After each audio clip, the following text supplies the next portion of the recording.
L'ensemble vide est inclus dans tout ensemble. Proposition. Pour tout ensemble E, on a l'ensemble vide qui est inclus dans E.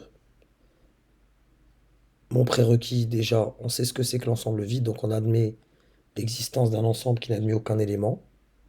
Il s'appellera l'ensemble vide, le symbole de l'inclusion. Donc pour démontrer cela, il faudrait montrer que quel que soit l'élément ici, il est là-dedans. Et là, on se confronte un peu aux limites de notre entreprise de démontrer sans rentrer vraiment dans la boîte noire du formalisme. Et là, on va utiliser un peu de français pour essayer de nous en sortir quand même. Donc, moi, ce que je dois montrer, là, je l'écris en maths, hein.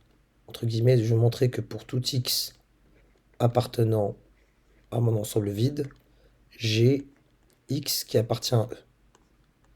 Voilà, c'est ça que je veux montrer. Imaginez que vous ayez E, il est là. E étant composé d'éléments, c'est les points que je vous mets là-dedans.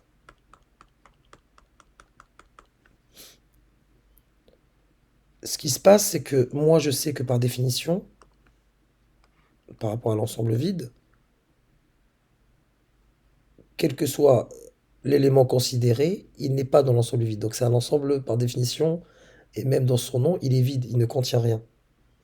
Donc, j'écrirai or, et là c'est par le français que je m'en sors, or l'ensemble vide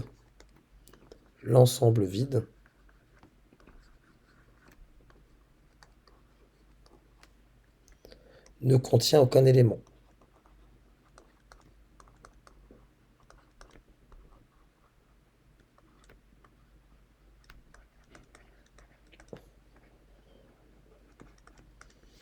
Donc,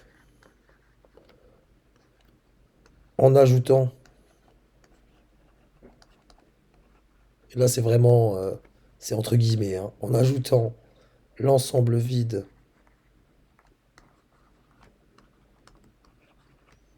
à l'ensemble E,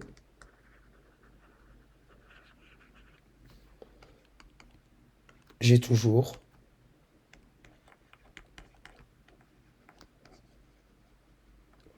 l'ensemble là, je mets vraiment des guillemets parce qu'il n'y a pas de, il y a pas vraiment de rigueur de ma part. Si vous voulez, il n'y a pas de contre-exemple. Vous avez E, là c'est avant que je lui rajoute l'ensemble vide. Et là, vous avez un E, l'ensemble E, je vais vous le mettre ici, après l'ajout de l'ensemble vide. Est-ce que vous voyez une différence? Puisque l'ensemble E, l'ensemble vide, pardon, ne possède, ne contient aucun élément, en l'ajoutant à E, ben, j'ai toujours E. Il ne change pas.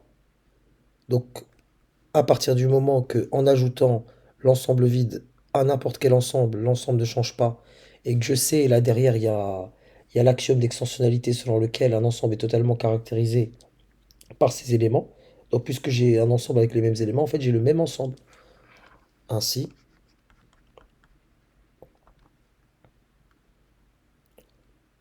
l'ensemble vide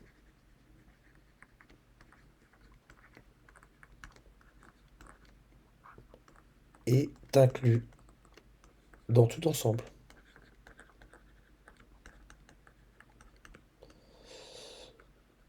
Et là, j'insiste là-dessus, vraiment, on atteint les limites de notre volonté d'échapper à l'axiomatique ZFC.